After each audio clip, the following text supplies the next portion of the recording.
think we need an intro. Everything bagel. A fucking everything bagel. I figured Uh, that's how we should start the whole. or I had to use a quote, right?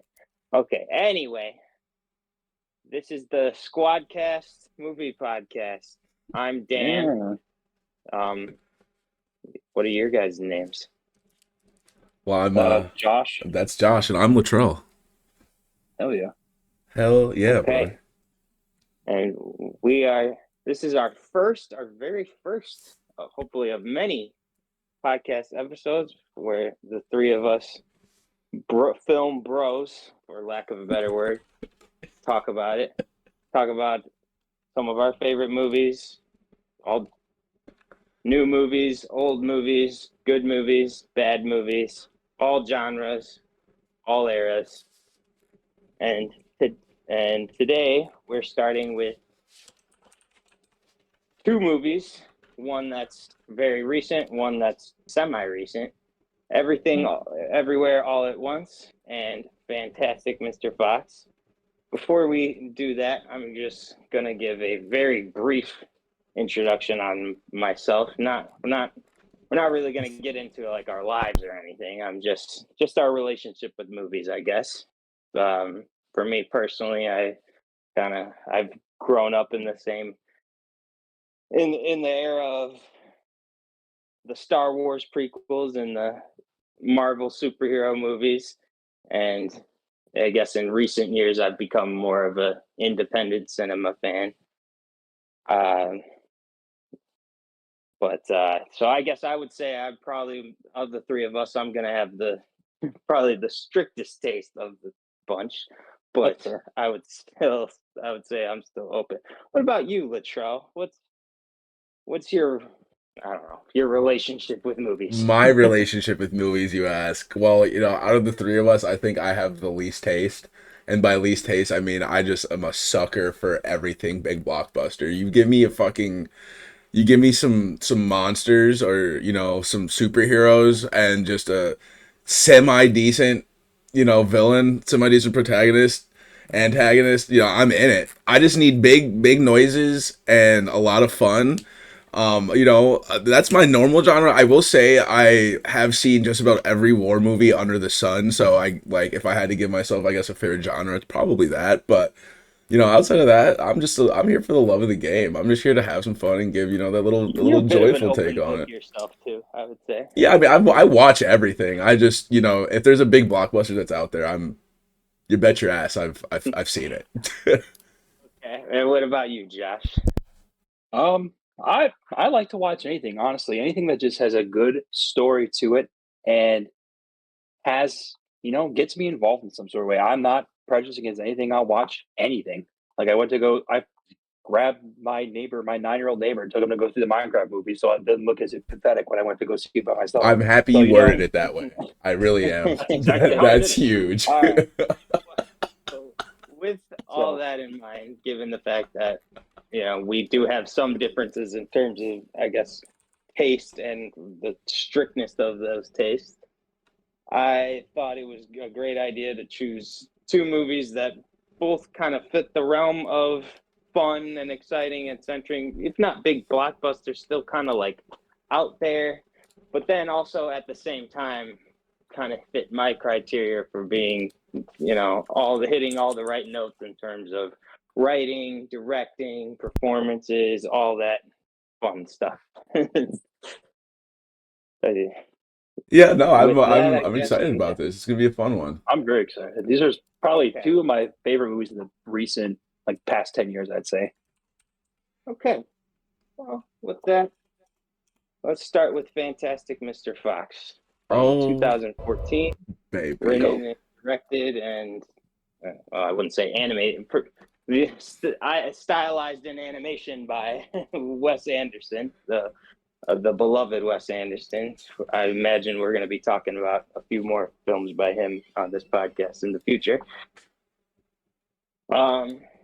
This, as I already pointed out, is animation, but it's stop motion animation.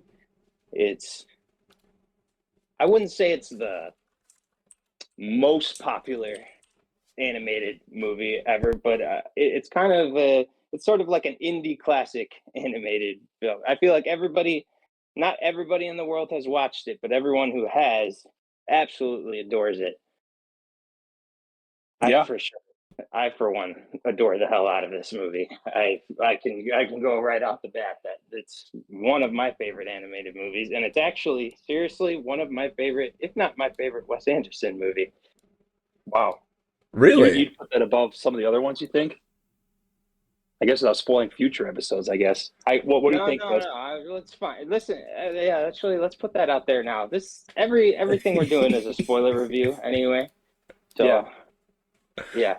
But we don't have to spoil anything from the other movies anyway. Personally, it's I don't know. I guess I also really love Grand Budapest Hotel. I think Yeah. I had already seen a few Wes Anderson movies up to that point when I saw Fantastic Mr. Fox, and most, they were all pretty much live action. And Wes Anderson, he's got a style. I refer to his style as storybook movie style. He basically, if a pop up storybook be morphed into a movie, it would be a Wes Anderson movie. Yeah, I mean, that's the best way to describe it, because I don't know if you guys remember this trend on social media, but I think it was specifically TikTok.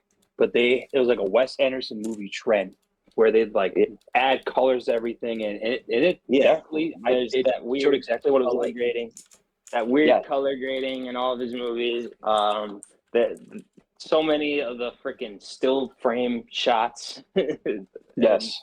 There will be like shots like presented almost like paintings almost. Yes, they're all works of art. A lot of his scenes, if you take a still from any of his movies, they're just a work of art. Right, for sure.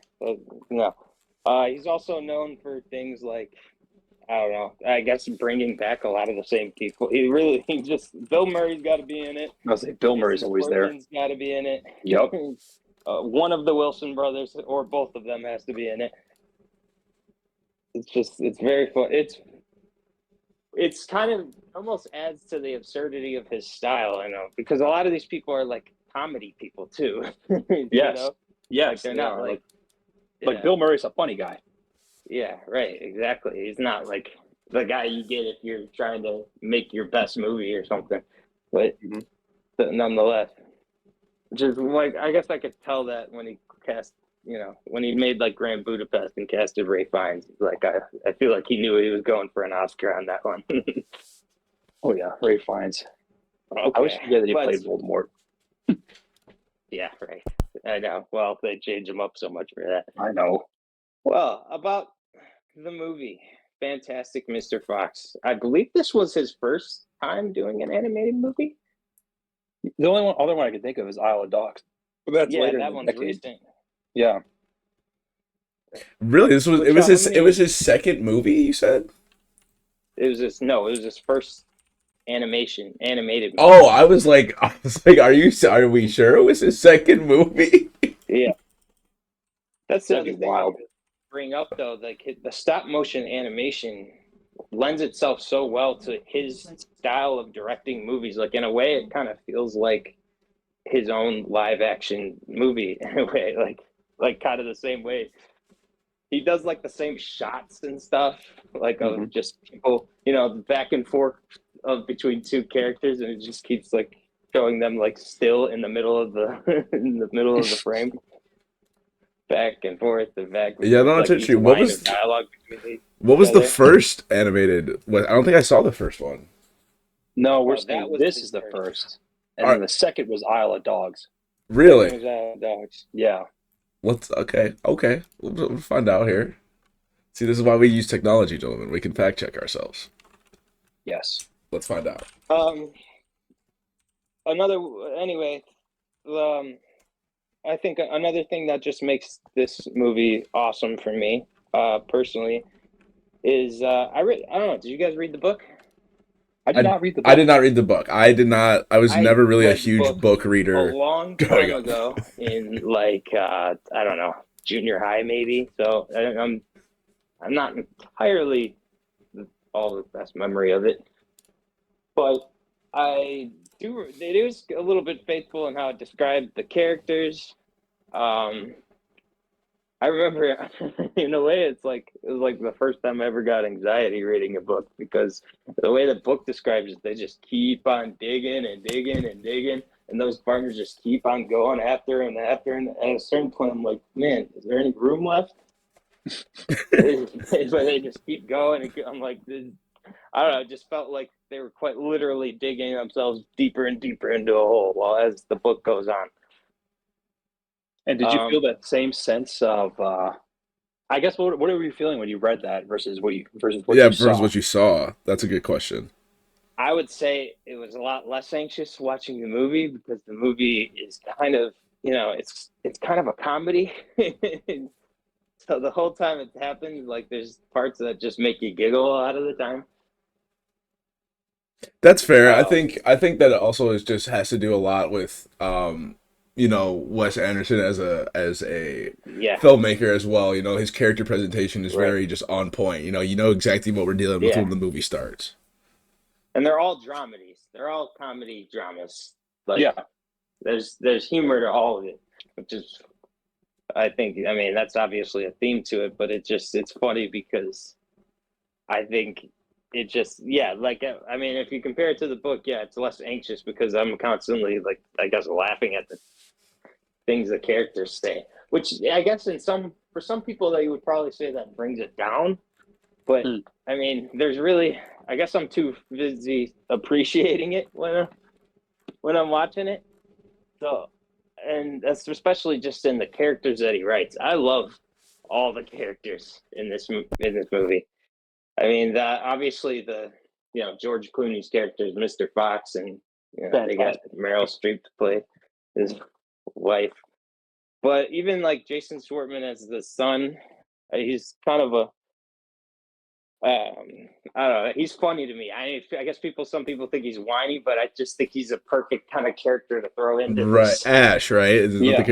His story, Ash. Yes, and I even love Christopherson, because I don't know. He's kind of just, I don't know. He's perfect. He's just like chill the whole time, no matter what. That's fair. This might be an unpopular opinion, but who I really enjoy in the movie as characters, not necessarily the actors, but just the characters themselves in the movie, are those two old motherfuckers who run the farm, Franklin Bean and Walter.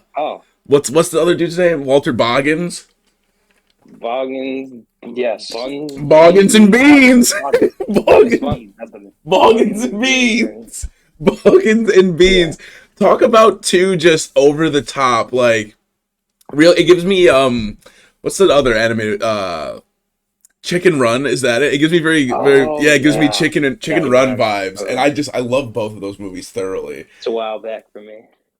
I mean, also a very good movie. Yeah, we might have to revisit, but that's for a different podcast. Yeah. But I mean, just this portrayal of both Boggins and Beans to me is absolutely, it's hilarious. It's true comedy, and I think that just also goes back to just Wes Anderson as a filmmaker in general and the type of materials that he produced. Boggins, Bunce, and Bean.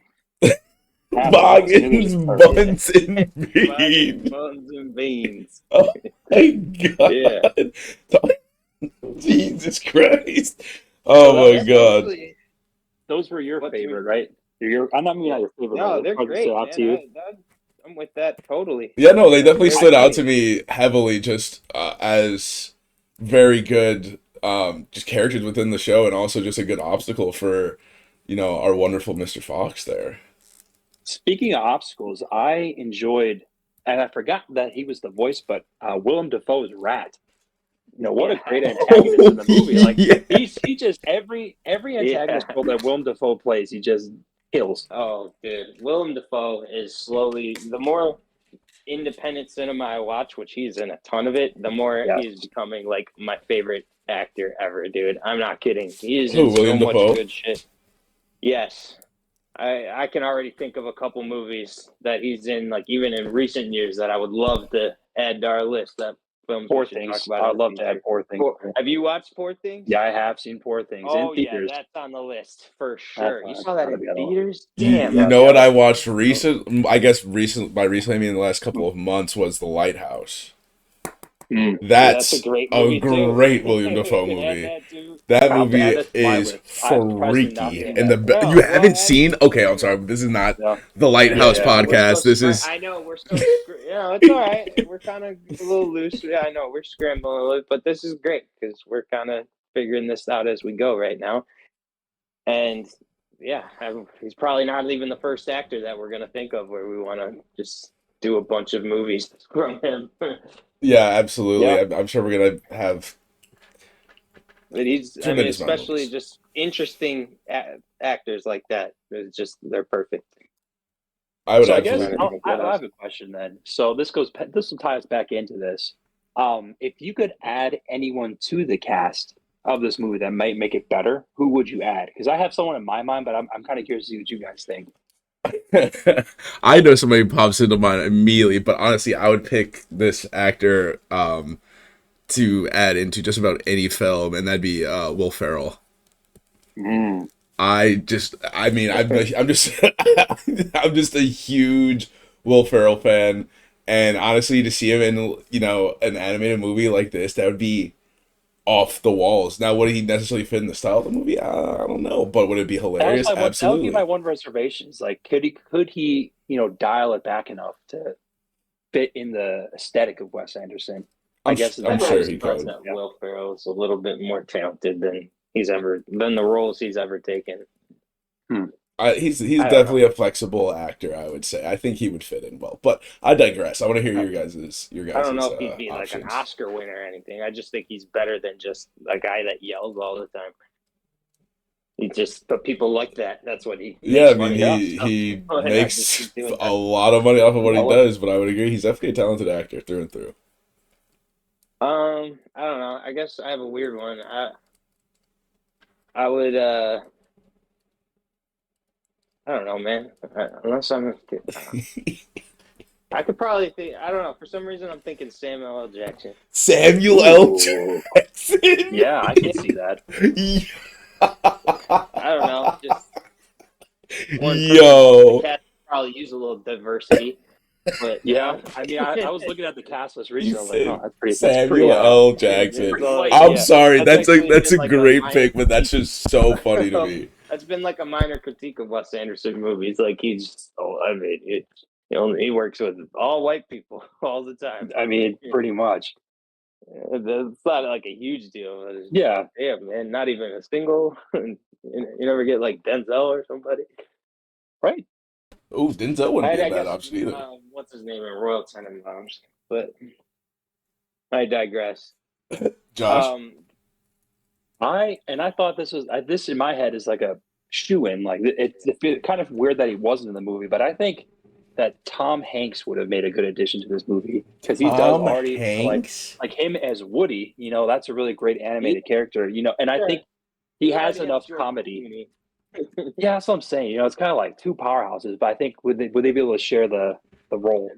And also, this is no disrespect to Meryl Streep because she's great. Like, Mhm. and she didn't do bad, but I don't know. I think I could think of, I don't know. I guess without even naming anything specific, I can probably think of a few actresses that could probably have pulled off the role of Mrs. Yeah, Fox. But I feel like they got George Clooney and Meryl Streep because this was another movie he wanted to kind of take seriously. I almost feel like Wes Anderson was trying to get this movie really off the ground during award season, and I mean, ultimately, he didn't succeed. I guess it got a Best Animated Feature Oscar nom, but other than that, it didn't get that much. But it's obviously what matters most is that it stood the test of time. I mean, people still talk about Fantastic. It's still listed as one of people's favorite movies by West. and I think that's what I like about this movie, and it ties back to what you said is that it does stand the test of time. Like I can imagine myself in like 30 years watching it again, still getting a kick out of it because it's enjoyable. Yeah. Yeah, agreed. I mean, when we brought this up, what, a few days ago, Mhm. in regards to wanting to watch the movie, I was like, Mm-hmm. yeah, damn, actually, I haven't seen that in a while, and it's like I've always loved the movie. I used to watch it regularly, and then just kind of fell off, but now we're back into it, and it's it was great. It was great. You know, A it great was what first I movie for remember. us to talk about, honestly. And I think what adds to that timelessness is that it resonates with a lot of people. And the reason I say that is because I'm a teacher, by the way. I have about a 10-year age gap with my current students, and they brought it up the other day, and that kind of prompted me to text you guys about it. And I was thinking, like, damn, kids who I guess teenagers are even talking about this movie still, and that was Really, that's pretty much There is kind of yeah, that is very like a rise interesting. up born. here. What's the average Just a age of little your bit. students, if you're allowed to divulge that information? I mean, they're like juniors and seniors, like 16 to 18. Really, and they've seen this Yeah. movie? Okay. Hmm. That's That incredible, actually. is a kid That's movie. actually yeah, but it's from 2009. Is it 2009? Did I say Yes, that? it's from I double checked. 2009. I might have actually said 2014. You did. I was like When I 2014. okay, I've gotten that mixed up with something else. I guess maybe I think that was Grand Budapest that came out in 2014. That might be right. I'll have to double check that. But I yeah, can that's probably what I'm figure it saying. out. Like these kids are born in like 2008, and they're talking about a movie that was from when they were a year old. Going So back, going back on my notes a little bit, I took some notes watching this movie. I really, I really liked the kind of workaround that they did around cuss words by just making the word cuss like a cuss word in that universe. And because of that, they're able to basically write a bunch of swears into this without actually having any swears in it. God, yeah, I wish I had written down an example, but there was one that was just basically, I don't know, something like "what the cuss" or something like that. I did. I did Somewhere it enjoy was that. very obviously replacing the F word, like, but they didn't say that. It is in You know, fact what the cuss. What the yeah, cuss? And then response is, yeah, they did are it you a bunch cussing of with me? yeah, right, exactly. That's what I'm saying. That can only mean one thing. Give me a break. It was good. It was a good idea. Yeah, I would agree. And I Absolutely think agree. that's what makes it fun for both adults and kids alike is because everyone knows what he's saying, and it's funny for kids because it's fun for kids to swear, and it's funny for adults because they're not swearing. But Yeah, we right. all know what Yeah, they're no, actually saying. exactly. It's kind of like how SpongeBob has a bunch of hidden adult jokes in there Yes. Oh that my, you only understand later on. too many to Yeah, count. they're Funny. a Yeah, ton. right. Do you guys have perhaps a favorite scene? You Hmm. said a favorite scene. Yeah, or just a scene that stands out to you, something that pops in your head when you hear that. From like a cinematographic from a like a cinematography standpoint, or from like an acting standpoint, because I could pick one for each, I guess. Uh, Um, I don't know, just one that connected with you emotionally, I guess. Emotionally, okay. Now I'll dig a little bit. Or you just, I don't know, you thought it was kind of a powerful. I can go first. Yeah, go first. Let's hear it. I don't know. There was a kind of a part early on when it starts off actually, and it is kind of a funny scene when what's his name, Christopherson's asking Ash if he can like not have to sleep underneath the Plus, moving table into the most because he has dangerous like a neighborhood back in the problem, country for and someone he of your just time. responds by like going, if there's a lot of attitudes in this house, you don't want to give me one, or some crap like that. And he's just being a dick to him the whole time, and then he just decides to whatever, just sleeps underneath it, and he starts crying, and Ash hears him start crying, so he comes down and he just turns on the train set and sits there and watches it right next to him. And I don't know, I thought that was kind of cool because like at first he was kind of like annoyed with him, and even after that point, he doesn't really like him. But in just like in that moment, he wasn't gonna give him a hug or anything, but he just did that, and they just sat next to him, and I don't know, I thought that was nice. I thought that was like it was a good scene. I don't know. Yeah. I think one that resonates with me, I think maybe, and I'm not saying I hope my wife doesn't feel this way about me, but um, yeah, I think you know where I'm going with this. You know where I'm going with this. But Yeah. when their house gets destroyed and Felicity says, Uh huh. you know, I love you, but I never should have married you. And to me, that was that like pulls you back. Like, oh my god, it's like a dramatic movie for like it pulls you back out of the silliness of it. You're like, oh, right. like, No, and that there's was just so much very to unpack there. there was some realness to that for sure. Like, And I was like, oh my god, I know. Well, that I guess that's somewhat of another Wes Anderson theme is like the dysfunctional family or something and stuff yeah, like that. very much. And a big theme within that is that because you have like they have resentment for each other in certain areas, the truth comes out, and the truth can often be harsh in that regard. Yeah, yeah, and I So, think that's the jarring part because I don't want to say it catches you off guard, but you could kind of tell she feels no, that. it does a little bit. It actually does, I would say. But you Yeah. also, I guess it does and it doesn't, because even in that moment, you like almost with everything that's like built up to before that, you kind of understand exactly where she's coming from when she says it. Like, shit. Yeah, like I get it. Like, damn. Oh, like, because I felt we felt like people. I mean, it doesn't even have to be like a romantic partner, but well, I guess it does in this case. But Yeah. there's people No, like you're my I love you and you're my brother. Like, fuck, you know what I mean? Like, you yeah, do stupid shit, but I still love you. right. No, I mean, I feel like everybody's at some point in their life that I only love you because I have to with the family Yes, member, you yes, know? and they've reached that point, Uh, right. Mr. Boogie. Yeah, I mean, I don't know. You guys just went into some solid detail here, and I'm over here thinking about a scene that is literally That's fine. nowhere near as deep We're not as. putting pressure on you. No, I don't feel We're not any putting pressure. I think that's the good part about having a podcast and an open forum discussion as such.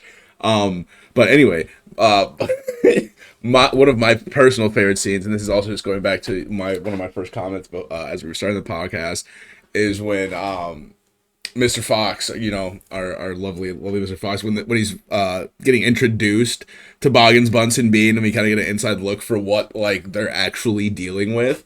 I think that scene not only just gives like a really good like kind of outer view, and also, I mean, if we do think about it in a deeper sense, it's almost like us, as normal folk looking in at these big ass corporations, kind of figuring out like how they're operating, and how like why we're getting fucked. But on a more fun sense, I just think it's really fun to see, the obstacles that we have to overcome in that movie, and it's also just hilarious. Like Boggins, Bunce, and Bean are honestly the three of the funniest characters I've ever seen on a screen ever. Yeah. Are you talking about like how they're breaking it down and it kind of goes in like into like a montage almost? Yeah, it's the montage of all their different parts as they're breaking it down. Yep, Yeah, exactly. That's Wes in his fucking bag. During those scenes, in my opinion. And the animation is just so awesome. It's so good. It's so detailed. I mean, honestly, I'd say the number one reason I keep rewatching this movie is because of the animation. I feel like I catch something new every time with it. It's just there's so much attention to detail to it. It's just great. No, I would absolutely agree. The movie in all, I think is just it's such a good movie through and through. It's an easy watch too because it's not super long. It's not a 3+ hour movie. Long. It's Yes. short. It's an hour 20 basically. Yeah. That's short. I mean, and the thing that's crazy about that is that took forever in stop motion animation to make that happen. Yeah, sure. Yeah, right. That's probably one of the main reasons why that stuff's so short. And it's like, man, what if you do? They have to. I guess they just have to do a lot of real intense pre-planning before that, because you shoot a live action movie, and you shoot so much that you have to end up actually cutting some of it out. You're not going to do that with stop motion animation. 2.5 years. That's like a waste time.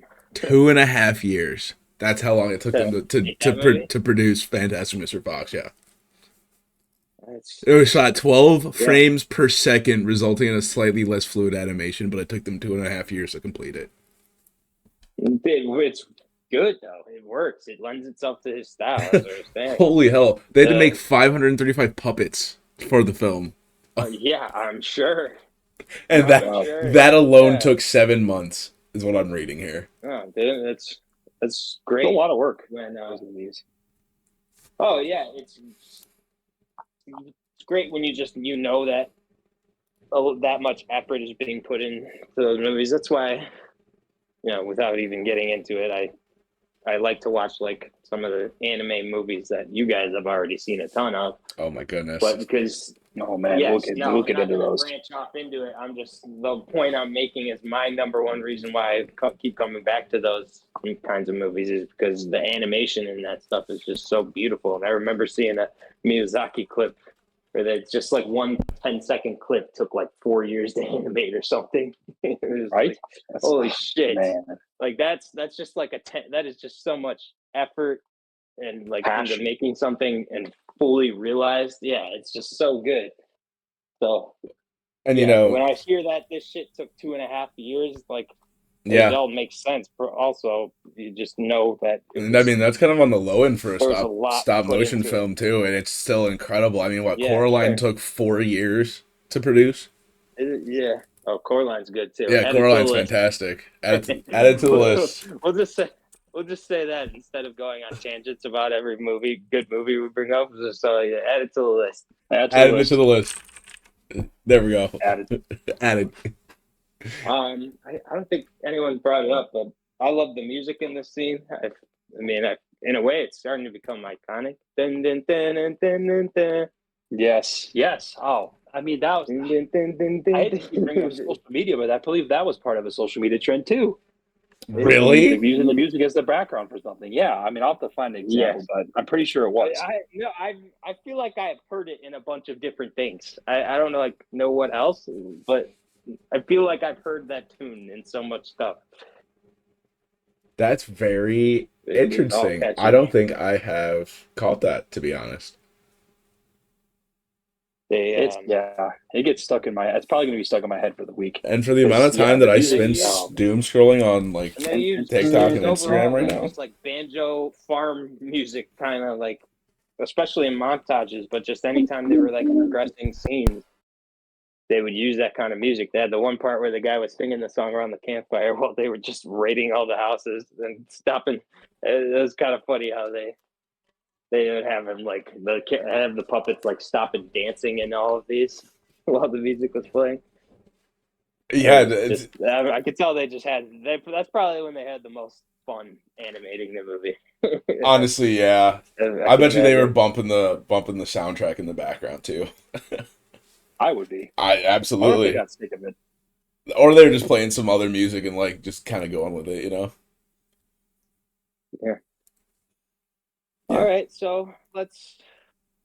Oh, I guess one more thing. I guess in regards to the music, I love that they introduced like that little villain song that the kids sing, and they would bring that song back like anytime any big part with the villains. Oh yeah, They like like to just the children's like rhyme or whatever they yeah, did. Yes. yes. That's oh my goodness. I need to know what did they say. I gotta find those. Gotta find out what they said. Hmm. Yeah, I don't know, something like that. But it's really, Why is there an actual? um, I mean, obviously there's a soundtrack, but there's a legit. You can just look it up, but it's called Boggins Bunsen Bean. Of course. Boggins Bunsen Bean, one fat, one Bugging short, one Bunsen lean. Bean. Those horrible crooks, so Oh, different in looks, but nonetheless equally mean. yeah, I'm pretty sure it was written like that in the book, and it was just like a poem, but they, turned it into a It's funny to song. hear out loud. I know, Boggins no, Bunsen it's one of the Bean. many ways in which this book was beautifully brought to life. Honestly, but that's kind of the ultimate example of that. Oh my god, that's There's ridiculous. a couple more things I have in my notes actually. One is that some of the we're bringing up the voice cast. Some of these are like weird. Like there are some famous people in here, sure, but like there's also like I looked up one her name who plays like just a very short part as I don't know somebody has two lines and she's not even like an actress. She's just like a film producer or something. Who's like a I guess she makes anime Allison Abate or something. Anyway, she's not really like an actress. She's just like somebody who's made animated films before. Another one in here was Mario Batali, who's a former Iron Chef. I was gonna say that sounds like I've heard that name. Yeah, He's a former Iron Chef guy. Another one's Juman Malouf, who's a Lebanese costume designer. She's like, oh, You okay. just got everyone. Actually, I'm just looking that up. That might be Wes Anderson's girlfriend. That just might be his girlfriend. Wait, Wes Anderson actually has a role himself as the weasel. I don't. Yeah, I did see that. I did Yep. see that. And that's Right. I remember that. But there's a couple like Adrian Brody plays the mouse who's got like one line, I think. Really? Although he's a Wes Anderson regular too, I kind was of. gonna Isn't say he? he's in a lot of these, right? Looking at the cast list now. Mrs. Bean. Bean. I'm sorry. Those and crush Roman me. Coppola, Francis Ford Coppola's son. Yeah, Adrian Brody he's the mouse for all line. I guess the only other thing I had in my notes was that midway through watching, I was kind of thinking, man, Mr. Fox is kind of a dick, huh? He's like to his son, and I guess he's a liar to his wife. Yeah, I mean, I think towards the end, doesn't it kind of come full circle and like. Yes, no, it does. But I was just thinking about that, like in the moment, like man, at first glance, that's kind of how it is. Yeah, Okay. true. Very true. We want to get to our second movie, so we're gonna wrap this up just by giving our ratings. I have a feeling like this will differ amongst future movies that we talk about, but we have pretty much a lot of praise for this one. So I guess we can. I mean, I don't know. Do you guys give these a 10 out of 10? Because I do. I mean, Are we going 5 stars or 10 out of 10? I guess is what we want to you figure can do out. whatever one you want to do. I give Okay. it Basically, I'm gonna five. go with Letterboxd. I give it 5 Squadcast thumbs up out of 5. Okay. I think I'd have to give it. I'm gonna give it the 4.5. Ooh, Nothing's Okay. perfect. Well, there are a few perfect ones. We haven't gotten diabolical. there yet. No, that's fine. Give it a 4.5. That's fine. I mean, I have like it's not even a complaint because it's not even really enough for me to bring it down from a 10 to a 9. I just every time I watch it, there are a couple parts to me where it feels a little, I guess, for lack of a better word, uncanny. Like I can almost see some young kids watching it and getting like totally creeped out. Oh, there's I that don't one is it with the mole that you're thinking about? Because I remember that scene. That sticks in my Yeah, head. I don't know. Yeah, just yeah, with the eyes. I don't know. Yes. But it doesn't really bother me enough to bring it down. So I didn't. It's just the only thing I would kind of bring up as any type of criticism if I had to give one at all, and really not a good one. That's fair. That's fair. I think so. What we Oh. had a 4.5, 10 and a 5. So what we're nine You and a could call half. mine a 5 stars. If you want. Okay, so we're at a 4.5 I guess stars out of 5. Jeez, that Yeah. mole. Yeah, That's he's what a I'm star talking about. picture. That's Yeah. We'll brutal. add that to the show notes. Yeah, we try. Yeah, we should probably try to do that. I have. Okay. Don't worry, I Those have picture show of the mole. recording and Or the pop. stuff Okay. like that. We got our ratings. We talk about our first movie. First movie's in the books, so that's good. Yeah. Congratulations! Round of applause for the first Yeah. movie review for the Squadcast podcast or Squadcast movie Okay. podcast. There we go. Fuck, can't even speak right now. Now It is hard. It is hard. on to our second one, which Josh was kind enough to squeeze in one quick viewing right before we're going to start this podcast. So you should be really refreshed. Oh yes. This one Not the round of applause. This one is Everything Everywhere All at Once from, I believe, the year 2022. You are correct on that one. Yes. Yes. This was a movie from A24, and Love them. it is. I mean, it is. It was a movie that, yes, I mean, technically it is an independent movie, but in a way you don't. It almost doesn't feel that way when you watch it. But No. that is technically what it is because it's an A24 movie. It's directed by the Daniels, who also did Swiss Army Knife. I don't know if you guys ever seen that movie where Daniel Radcliffe's like, or no, You know Swiss what? Army Yeah, I Man. remember that. Swiss Army Man. The I've guy not like seen it. I'm uses aware him of as it. like a bunch of contraptions. Yes. Essentially, these guys do absurdist humor, and they, I mean, yes, I guess you could say that comedy directors, but there's a lot of purpose to the comedy in a certain sense. And this movie is kind of like a sci-fi absurdist comedy drama movie. I guess you could say it's also fantasy in It's a way. everything It is everywhere all at fantasy. once. That's what it is. Yeah, I have a feeling we're Everywhere, going to be all at once. saying. Let's try not to say that too much when we talk about how all over the place this movie is. EEAO. There you go. EEAO. Yeah, Yeah. whatever. EEAO. This movie came out and it did 2022. a lot of it. I mean, where to even start with it? It just destroyed the critics. And I wouldn't say it broke box office records or anything, but that's just because it was an independent film. Although it did do pretty good for an independent film at the box office. The coolest thing about this movie to me is that it only cost like $20 million to make. That's it. Yeah. I love how we That's talk really about that in impressive. I did terms of a not know movie that that. only cost $20 million. Yeah. No, because that's But nuts. no. Like that's incredible. It's just Yeah. funny to say it like that. This movie, it came out, and despite being an independent movie, I think you could tell just from watching it that it had much greater ambitions than that, and that connected with a lot of people. It kind of swept the cinema world by storm, and then come award season, it was graciously awarded. I think more than anybody even expected. It took home 7 Oscars, I think. Yeah, took home 7 Oscars, including Best Picture, Best Actress, Best Supporting Actor, Best Supporting Actress.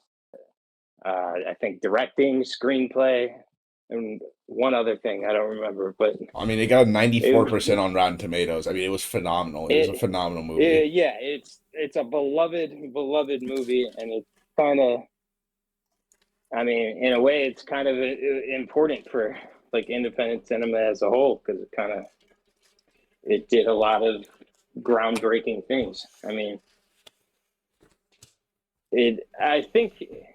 I could get into a lot of groundbreaking things, and it did, but for me, like personally, when I think about it, I feel like it is an important movie because of how many things it tried that I feel like around the time it was made were a lot of things that people were, I don't know, either complained about or were tired of. I don't know, you could say it's just like the multiverse in general as a plot device.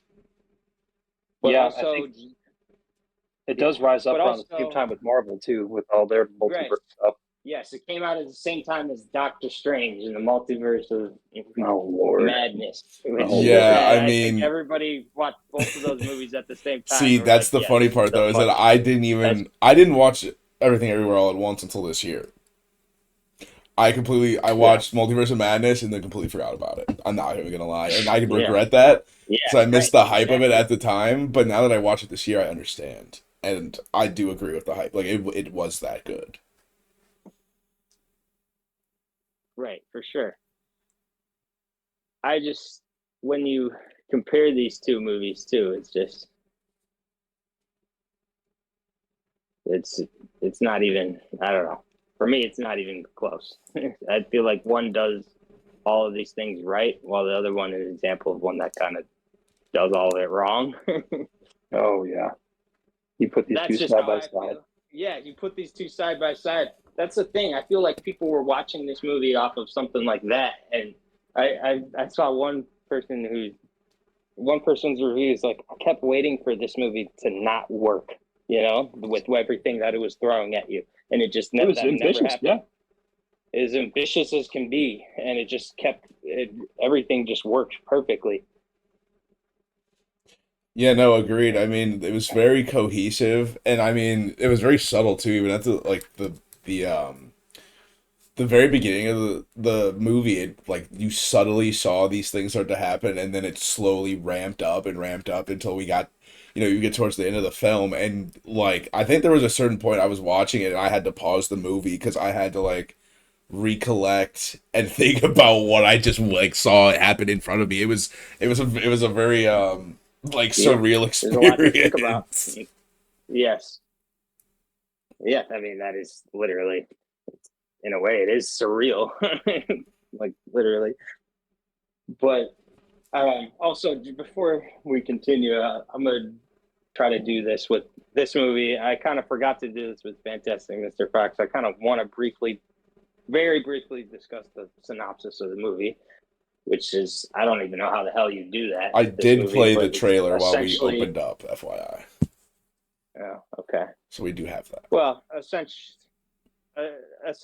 the multiverse becomes a huge vessel in between a woman's life, which is already kind of like a mess as it is. And I don't know. I really don't even know how to describe the synopsis of this movie. It is literally everything. I can read it. It is. I can read the one from the online. I could try and go for it, I guess. Yeah, go for it. Let's see. Let's So, just sum it up. I want to hear. Evelyn. So Evelyn lives a very mundane life and gets swept up into this madness of the multiverse, and we follow her through this journey of all these different things that are going on with her life. That's so on the surface, it seems like her life's very just boring and mundane, but as we dig deeper and deeper, there's a lot of issues that she has yet to resolve within herself. And I think by the end, we kind of get to that resolution. Yeah, I guess the best way I could say it. it is really one of. I mean, I had heard about this movie before I watched it, and I still never had gotten an explanation. Really, the best way to understand it is just watch it. Yeah, Just watch it. that's also very fair. I kind of feel like it touches on multiple things at the same time too, so it's hard to really like give a good like synopsis of it. You just have to watch it. Right. As we opened the pod with, it's literally an everything bagel. Yes, an everything bagel. An everything bagel. Yeah, so I guess Everything. that's probably. I mean, I guess those are the things to talk about when you talk about this movie more than anything. Is that when you hear multiverse, you think, oh, this is just some clunky, fun, or dumb sci-fi story or whatever. But this is very clearly much more than that. It's much more sophisticated than that. And you wouldn't, in a way, I almost wouldn't even call it a sci-fi. Like, yeah, sci-fi is part of it, but it's much more about like the drama between all these characters, and then that The sci-fi is just a tool to use it. Yeah. Yeah. It's just a platform. I think I mean, okay, well, according to me, you could say it has multiple genres, and also according to Google, it is what 4, 8, 9, 12 genres. Yeah. Oh shit! If not more than that. Yeah. Yeah. Yeah, So, it is. I mean, yeah, I don't even know. Like, how do you even talk about this movie? No, I don't know. It is listed as a comedy drama, but after I most recently watched it, I really have to say it's basically a comedy through and through. I mean, the whole movie, every scene has something ridiculous in it. It has like a funny joke in there.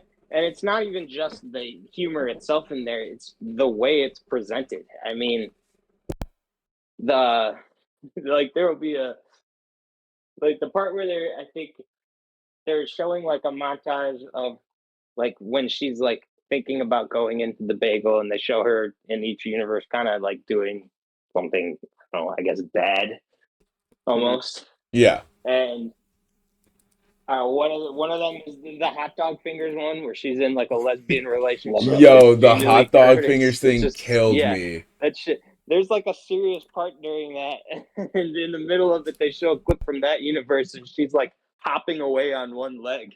It's like, I was like, well, I can't. Was this supposed to be a serious scene? Because no, I'm laughing. I don't know.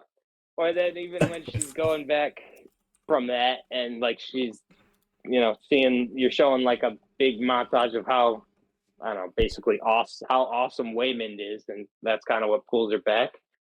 But as that's happening, you just hear her daughter go, "Yo, Evelyn, bagel." Bagel. That's it's funny to me. Bagel. Yo, No, it's Evelyn, bagel. it is wild, and like I think the way they do like the multiverses and like how they kind of explained it, I thought they did that really well, as opposed to just being Yeah. like very broad, like, hey, there's a bunch of different universes, and then there's more universes that are bigger and outside of those universes. And they were like, look, here's everything, here's the chain. When you do this, we gotta send you over here, so you gotta do some weird ass shit to get Yeah. there. Oh man, we could talk about that for days. All the weird Dude, stuff. The first all the thing weird the shit paper cuts, chewing up the chapstick, Oh, paper cuts, yeah. the butt plug. the butt plug had me dead. I was That was dead. that part of the movie. It gets really they turn the absurdity up to 11. It's Yeah. one guy's got the And I butt like plug the and- I like that they use some of the absurdity. They kind of cut. Maybe it's a critique, but I don't know. But I kind of like it when No. they use the absurdity to kind of cut away from some of the drama. Like one of the most right. dramatic scenes in the entire movie is between Evelyn and her daughter, and they're both pebbles, but like they're both rocks. Yeah, the rocks. Right. Literally, there's They're just rocks. rocks. There's like this Absurdity. scene, and they're just rocks. That's actually What's- such a good well, point. They're literally just what makes rocks. it so cool to me is that the absurdity and the ridiculousness of it is a point of the movie, like within itself. Like the fact that it's called just the everything bagel, like the whole reason of that is because like it could be as something as meaningless as a bagel. Like that's her point, that everything's meaningless, like this meaningless ass bagel. Look, we're two meaningless ass rocks right now. Like I don't know, it's layered. Like Yes, for lack of a better word, it's layered. There's It's- so much to it. It's comedy at the same time. Like it all just works together so well. It's not, it's not just like, hey, there's an action scene in the middle of it. Somebody makes like a corny MCU joke, one liner. Yeah, Yeah, it's like the humor is a crucial part of it. and I think that's what Oh, drives a lot of the movies. is that agreed. humor. I mean, even going back to the hot dog finger thing, they brought that back Yeah, so many Yeah, right. times. Like, right. I'm like, Oh, what the is happening here? Ratatouille. Ratatouille. Yo, Ratatouille is my boy. R.I.P. Let him out the cell. He ain't do nothing wrong. All right. He was just He ain't cooking do some nothing. hibachi shrimp for the people. Is that so bad? Is that really so bad?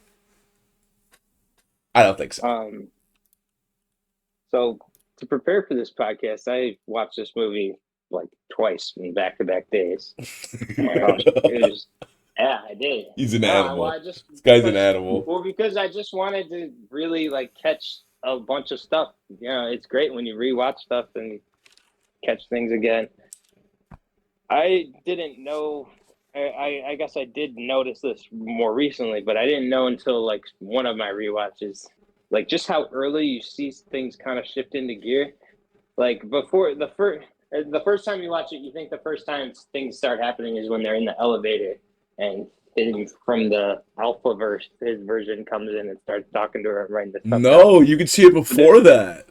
Yeah, you can see it before on the TV. On the TV, yeah, when they're they're doing the taxes and you see the little blip, or when when Evelyn's talking, you can see the little blip.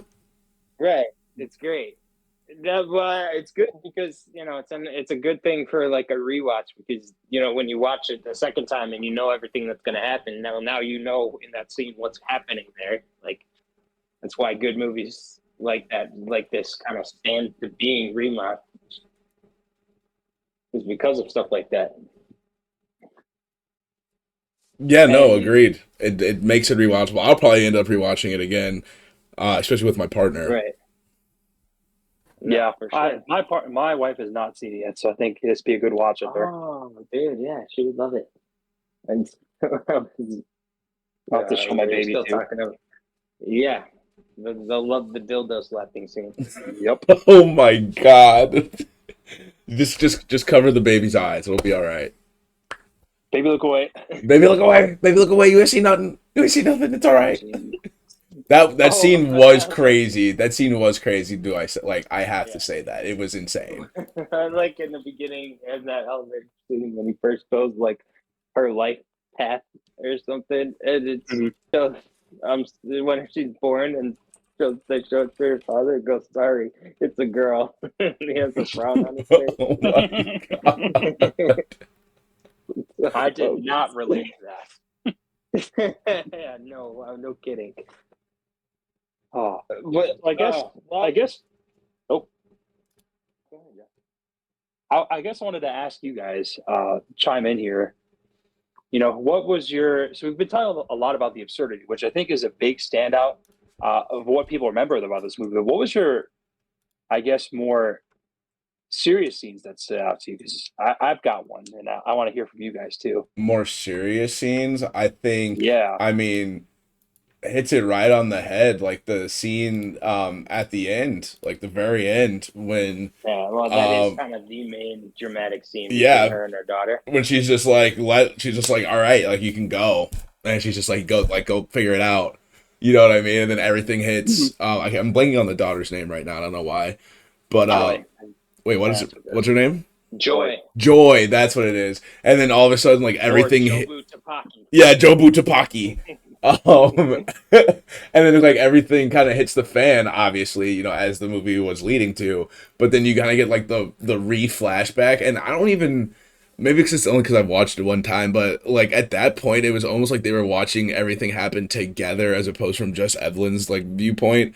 But I only picked that up after I thought about the movie a little bit after the fact. So I could be, that could just be me um, thinking about it too hard, but um, oh, dude, for sure it has to be my the her and Wayman.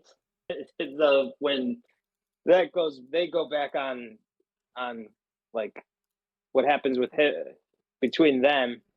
Like that's the part where she starts pulling back from going into the bagel because of him. yeah, Like, and it starts with him like talking to Jamie Lee Curtis into giving them another week or whatever. right. And she's Mhm. like, that first just gives her the glimpse of, wait, oh my God, he's awesome. And then it starts going to all the different. It'll show like a montage of just how like positive and happy he is, and but also while that's happening, they got the part where there's the one universe where she doesn't meet him and she becomes like a kung fu movie star, and then they meet up later and they're talking in that alley, and he basically talks about why he's such an optimistic person and like why he just has always felt like that's been the right way to live his life. And he kind of concludes that by saying like, you know I because earlier she said like, if we had stayed together we would have lived in a laundromat together and done in a raggedy apartment. And he Mhm. says like at the end of that he concludes by saying, I would have loved to live in that apartment and doing laundry with you. Like, Yeah, right. But essentially, I don't know. It was very, I don't Yeah, know. that It hits you right that in the was mine heart. too. That's the one that I had in Okay. mind. Is like in Yeah. another life, I would have really liked doing laundry and taxes with you. Yeah. That's like, yeah, that's that was really adorable. good. Oh man, it's just Yeah. like because it makes you think about. There's I'm sure there's a ton of moments where we've had what ifs with a lot of people, and I think that's why it stands out to me so much. Is like you could think about some of these people like what if, what if, what if, but and we know it's from our perspective of the movie that we know what is and Yeah. what their reality actually is, and I think that brings us back, I guess, and it makes us appreciate what we actually have. Agreed. Absolutely agreed. I thought the ending of it too was very well. It wasn't just like, oh, it was a multiverse movie and now the multiverses are saved. No, it was like very wholesome Right. and for a second I didn't think it was gonna Right. work out. I'm not even gonna lie. For a Right. minute there I I know. thought I everybody was was getting Getting fucked. sketchy there. they keep throwing at. Yeah. No, for sure. And I, yeah, it's another movie where I think I don't know. I'm looking at my notes. I really only just have like the lamest nitpicks ever. Like they don't even feel like being worth talking about. Um, oh well, I like. I guess I'll talk a little bit more about the characters. Obviously, we've talked a lot about how awesome Waymond is. I mean, he's probably The goat. he's the goat. But I also really love Joy. I feel like one of my favorite things about her is like, I don't know. I feel like so many people nowadays trying to write characters like she is kind of like a Gen Z character. She's kind of like our age She is. almost, She is. and she feels like that. Like she feels like an actual like person from this era who like she feels like she talks the way like we would talk almost. I don't know. Yeah, I think It's very I feel that relatable in same that regard. sentiment. Like we could connect to her. Like she doesn't seem like how Hollywood usually portrays people our age or younger people are like they're like staring at their phone or doing something. You know, She's typically she's young. depressed. Yeah, she's she's got a normal person. and now while it would have somewhat to do with her powers as the travel universes, she's like existentialist kind of. You know, she's very like nothing matters and all that stuff. Yes. It's kind of I guess representative anyway of our generation in a way. But she just I don't know. I thought that was cool. It was a good. It was. I think it was great for me to like get into it and like see the story like from her perspective and almost in a certain way. Obviously, she was going a little crazy to an extent, but Because even how that old is was she kind in of this movie again? understandable. Was she like in her 20s or was she like in her teens? Yeah, I don't I don't remember. know. She had to be like something in her 20s because I don't think she was living with her parents anymore. Yeah, and I think that's another part that kind of resonated with me as well is that this kind of it's just like this rough patch in your 20s where you're becoming your own adult. How are you different than your parents? And there's a conflict. You're Right. becoming who you're going to be while also trying to be connected to the person you used to be or the people who remember who you used to be. And so I think that's a part that out to me as well. Very I true, very suppose true. And there was the also just a lot of character. conflict in the family. It seemed like, and a lot of stress. I mean, she completely like dismissed the whole like girlfriend thing to Gong Gong. To the grandpa, yeah. So No, like, and that was, I mean, that was another good plot device for this is that she finally does introduce her as like his her girlfriend, and that's like another way she kind of advances towards like trying to pull her back from wanting to go into the bagel and stuff. right. Um, I guess the character, in a weird way, the character we talked about the least so far is Evelyn. Yeah. Um, Evelyn is, in my opinion, one of the cooler main characters of any movie I've seen in the past couple of years. And it's for a very ironic reason, I guess, because she is very unawesome. She's very, that's kind of the point of her character that she's like not Just really everyone good else. at anything. Yeah, Yeah. she's nobody. She has she's had a bunch of like dreams or goals with things she's wanted to do and she's never done them, and that gets used as why she's sort of the one in a way because they're able to. She's I don't know. I guess because she's the biggest open book in regards to all the worlds they can do. She's had all these goals. Yeah, there's just so many possibilities, and yet the version we see is the most normal, most boring one. Right. Literally, But it ends up not that's being what that way. he told her that at one point, And didn't he? He was in a like, "You are the weird way, most basic one." that kind of makes her. I mean, not to say that I'm uninteresting, but like it makes her relatable in a way because it's like, No, it Are you does. saying that you're yeah, uninteresting? I don't know. But hey, I'm not famous for anything, Hey, so no, that's fair. I mean, hey, it's maybe now cool. one day, if the Squadcast movie podcast, gets Right. gets up and running here. I We'll be also on Sirius just, XM. I guess, another thing that I'd want to bring out about the humor is basically anytime they're like someone talking becomes like a background noise in something, it always just sounds so funny. I'm trying to think.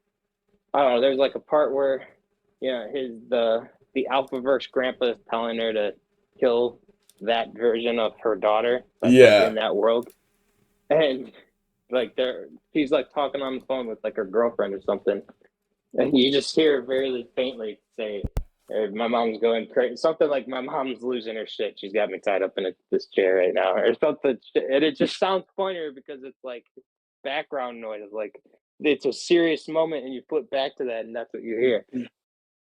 Just all the backgrounds, like, help. And also just a big part of her, like this is kind of a big part of her character, but it gets used in so many funny moments.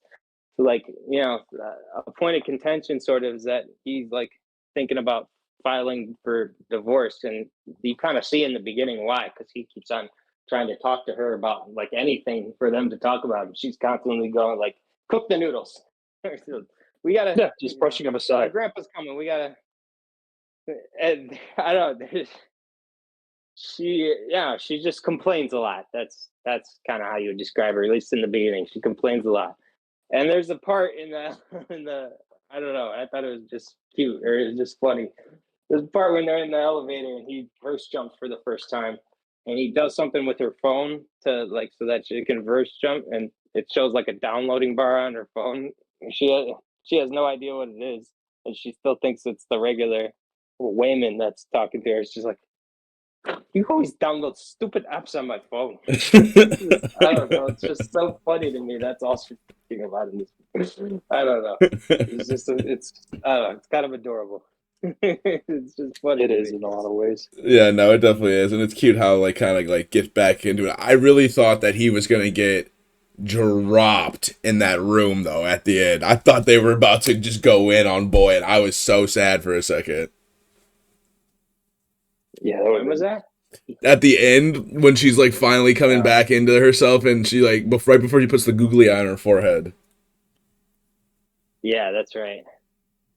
That shit had me shooketh. I am shook at that. Yeah, I mean, we could talk about some of the clever things they did with the writing all day, but another one that I just came up in my notes is right when they're right after their first time with Jamie Lee Curtis doing the taxes, and that's when she flips into opposite shoes and splits between her and herself in the closet. Mm-hmm. And he has the notes for her to like do that verse jump on the back of the divorce papers. And during that whole scene, to the people sitting next to her at the tax office, she's like going crazy in that moment, but really she's in the closet in another watching universe, watching that dude get his neck snapped. Or as they pull away from that scene for a minute, Wayman like he shows her that paper, but she only sees the back with the instructions on it, and he thinks that she just saw the divorce paper, but she thinks that he is still the same guy that wrote those instructions down. And so it's like a really interesting way to have like a misunderstanding between them right there. Right. I just thought that was really clever. No, I agree with that. That's a very you don't I don't think I've ever seen that like stylized or like done like that in a movie. These are just some of the ways I've been rewarded for rewatching it back to back. Very true. I gotta, like I said, I'm gonna do a rewatch with my partner. I think she's gonna like it as well. So I'm excited about that. And then I get to pick up on little nuances. Another thing in my notes, and you could kind of pay attention to this next time you watch it too, Latrell. When they go to certain different like universes, sometimes it's almost like the directing style of the movie changes a little bit. Like that, like the part where she's talking to him in the alley, and there's like the yellow tint going, and like when they do like side shots, it's like there's like it's like low frame rate shots almost, kind of. Yeah, it's a very interesting way to like visualize that like they're in different, timelines kind of. I just thought that was really interesting. No, I did like that. I also thought it was very interesting when she was like starting to get into her own powers, and she kind of was just like, I don't know. I thought it was such a. It's one of those. Maybe this is like my only critique of the movie. I don't know. I don't really have any critiques, Okay. but I always just find it so funny that like we're just gonna let her stand there and power up. Yeah. Oh yeah. You know what? Like No, that there was a handful of this is one of moments. those movies you have to kind of let that aspect go. And it's like, don't get me And that- wrong. Don't get me wrong. Like, I'm not a Yeah. critique by at any means. I loved every moment of it. And this is obviously No. I'm a big anime fan as well. And this is like one of the biggest holes in every anime. It's like, Yeah. why am I gonna let you power up? Just power up. You know what I mean? So we're watching Yeah. her like get sucked into different universes, become a dancer, become a cook, blah blah blah. Well, And it's like I would have just walked over there and like just rocked you real quick. Exactly, game over. guess, okay, there are probably some scenes that is in this movie where that's true. But one thing I will say is that I guess I kind of viewed it anytime they did a verse jump, like I don't want to say like time stopped in that moment, but like it thought almost about kind of that. happens in an instant, doesn't it? Yeah, well, because they kind of they kind of play to it. It's the scene where Evelyn's in the freezer or whatever with Joy, and her husband Waylon, and I think Gong Gong is just somewhere else, and she comes out, and she's like on her knees, literally about to just get rocked in the face, and then she like goes into another universe, becomes the karate person, and when they come back, it's like a slow mo of the dude's knee going into her face. So like I don't necessarily know if it stops time, but it probably definitely significantly slows time in that instance. In that, I mean, it had to be, right? Yeah. Otherwise, she would have gotten fucking rocked. I mean, there's no way that took that long for that to happen. But I was, I mean, I think a couple things that kind of just go without saying. The editing of this movie is just fucking fantastic. Oh, it's beautiful. It's just incredible. It's another example of somebody going way over the top and it's still working. Like that's because there's just that's sometimes a critique I hear when I see movie reviews about editing. It's like, oh, this movie got like I don't know why people like the editing on this so much. It has the most editing, I'll say that. There's a lot of cuts within each frame, and that's great. And in this movie, that is literally true, but it actually does work very, very well. Like it works with the film perfectly. It's part of the artistry of it, literally. Agreed. Wholeheartedly agreed. Especially when she they got to show her like going through every universe kind of at once. Everything everywhere all at once. Keep in mind, Everything everywhere all at that once. $20 million budget. Yeah, right. It's like a $20 which is again budget, nothing. Yeah, $20 million budget, 2 hour, 20-minute movie. Incredible. It's I think it's if anything, it's an example of this.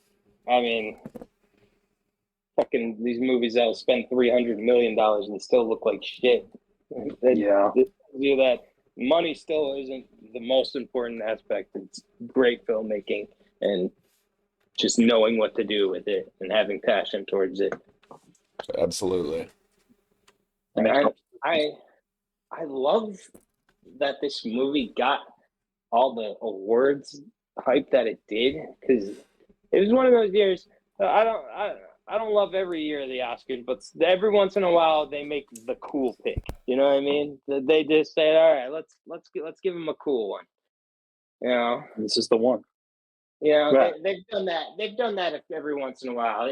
Probably when they gave it to Rocky in the 70s, I feel like that was one where everyone was like, hell yeah. This shit rocks.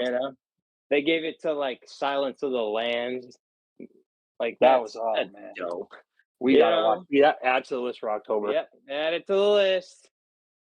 By the way, kind of off topic. Adding it to the list. I saw that like some of the people who vote on the Oscars don't always watch the movies.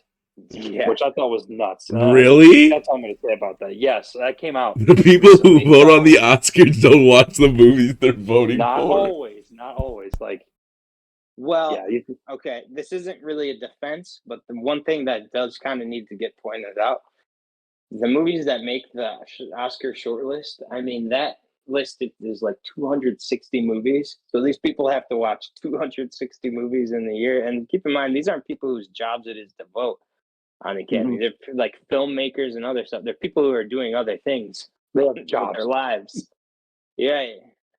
Like, so my that's not a defense, but like it is kind of like I can understand how some of them have a hard time getting through every single movie that they're supposed to, and that's just what makes the short list. I mean, there's probably a lot of movies that should make the short list that don't, that they also would have to watch in order for them to even have a chance to make the short list. You know, Yeah. like that's so. I feel like a solution to that would be to find some voters who both have opinions that you trust and both also are people who are like willing to do this as like an actual job, because I mean there are film critics out there are media critics out there. I mean, if you could, I can understand not wanting that to an extent, but I would prefer a system where the people who are voting watch literally, like that's what, yeah, they watch as at Your least as job much as a as movie. they can, or even just like, I don't know, make it bigger and just have different sections of people watch different sections of movies. I don't know. And then or make their own short lists off of that and then have like everybody, watch from that short list. I don't know. There's a lot of things you could do with that. Yeah, Yeah, but there's a lot of different options.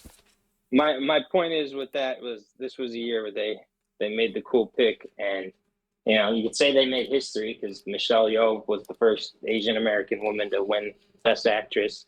I don't know where Ki Wei Kwan was historically, but his win for that was just awesome.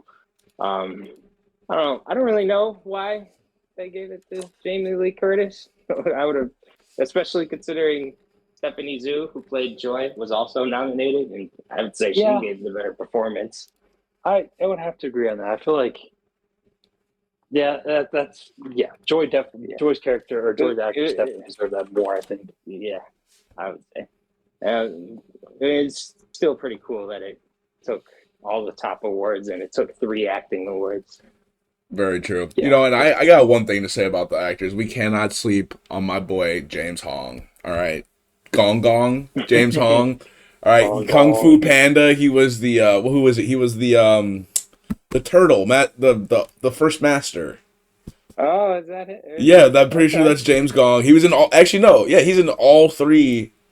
Or he's not all three. He's in Kung Fu Panda, I know Dragon Knight, and Kung Fu Panda, he's and he was in Mulan. yeah, he's definitely, I mean, he's considered like a legend for many people. So Oh wait, no. Oh, no sorry. question about it. I had to reference check myself. He was Mr. Ping. He's Poe's dad. The goose, The goose at the The ramen crane. The shop. crane. The yeah. crane. Sorry, he's a crane. Oh, Come, he's a crane. crane. Sorry, whatever. I His haven't name. watched that. Mr. We'll do the Kung Fu Ping. Panda Add to movies the list. too. Add it to the list. Add it to the list. I love Kung Fu Panda movies, to be honest. Okay, but I guess we. Okay. Oh God, one more thing I kind of have to bring up: the music in this movie was awesome. I think that's what really, for me, that makes or breaks a movie. The music, and so I mean, for this, it is without it makes the question a movie for huge me. part. I was in a trance. Yes. Well, if it is, it has to be a movie that is like actually using music to that degree, obviously. But yeah, Mhm. no, and this obviously does. It's yet another thing that is massively ambitious and pays off even with that ambition. Because there you hear so many different score pieces throughout the movie. And they also use it not just as like background music, but in clever ways. Like the part where they're in that closet and they're like gassing them out. And so she goes to a universe where she goes blind, and as a blind person, she becomes like a famous singer, and also I like has so she has advanced lung capacity and better hearing, and so she uses that. And so she starts fighting like that, you know. And while that's happening, they play the music of her singing as a singer. Like with that, I don't know. It was a really It was creative. very creative. Yeah, I was gonna say, like, Yeah, a lot of things going on if you miss it. that's the same They scene. would miss. That's the same scene where she goes to isn't it called verse jumping? Yeah. She I verse think so. jumps to a universe where she is like a sign flipper. Yep. Oh yes. Yeah, and then she comes back and uses that to fight. It's perfect. Agreed. It's absurd. It's silly, and It worked. yet it works. It works perfectly. It And I works think that's absolutely what I perfectly. appreciate the most about this film is that, well, I guess a lot of films today lack is just taking a risk. They know what works and they don't try and break it. And I think Right. that's what this film did, is that it took those risks and they paid off. Now, it couldn't have paid off. There could have been a world where it didn't pay off, Right. but it did. And I mean that happens too. Movies do take risks and that it doesn't pay off and they get clowned on it for it. And then that is ultimately part of why everyone's scared to take risks. But this is one where they decided to go all in. I imagine they spent a while doctoring that script up because it turned up perfectly for what they were trying to do. I mean, I don't know, it was very impressive what they had to do and ultimately did with it. They cooked. Yeah, they Um, cooked. All right. They cooked. Any other notes for this one? I got nothing on I my feel like we're end. coming to a close. Yeah, I think we're wrapping up here no, that's just in the yeah. I'm trying to Squadcast think of. podcast. I'm looking through this before we give our ratings here. I guess just it's just an objectively funny movie without even getting into anything deep. After she does the kung fu scene with Jamie Lee Curtis, she kind of throws her into the wall, and there's a shot of her head just going into the wall. I was dying too. Yeah. I guess I had one little really stupid nitpick, which is the part where he's eating like the cream cheese bagel and drinking half and half because he's like, Yeah. cattle got knocked out of my world. But hadn't he verse jumped thousands of times at that point? I feel like, I don't know. I guess in my mind I was thinking like, man, he's probably had quite a few opportunities to have some dairy. Like, is it really? I don't know. Is it really that treacherous? Or Hey, man's Yeah, wanted what he wanted, I bro. exactly what you're saying. Like, if that's so easy, like, just do it everywhere. You do it all the time.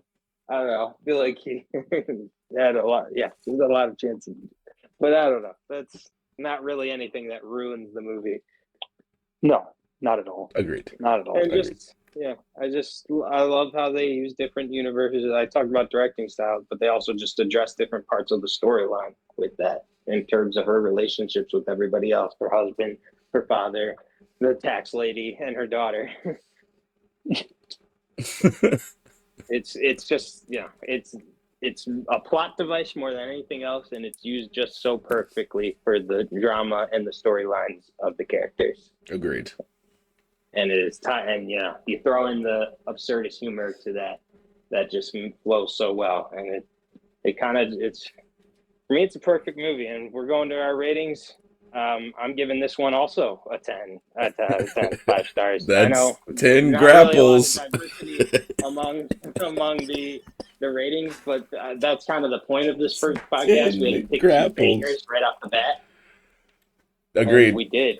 So for me, both of these movies are 10 out of 10, 5 stars. I could watch them again and again and again. Yeah, I'm gonna go ahead and give this one 5 Squadcast thumbs up out of 5. 5 Squadcast. 5 Squadcast thumbs up. 5 Okay, Squadcast thumbs up. That's our new rating system. Squadcast thumbs up, baby. And I'll have to agree. Like, it almost feels wrong in a way to say 5, but it's a banger. I mean, we start off with these for a reason because we enjoy these movies. So, well, that gives EEAAO a overall Squadcast movie podcast ranking of 5 Squadcast thumbs out of 5. It's a perfectly silly masterpiece. I don't really have any actual complaints about it. So, yeah. Classy. Very classy. Well, Well, gentlemen, any boys, parting words yeah. for the Squadcast podcast? Our first ever Squadcast movie podcast together, boys. I thought that was very good. Support your local theater. Yeah, Support Go your see local movies. theater. Go for see sure. movies. Agreed. Okay. Agreed. Yeah, I'd say that wraps up our first Squadcast podcast, Well, boys. I would All agree with that. right. Thank you all for I tuning had in. fun. I mean, I don't even know how this went, but I had fun anyway. I could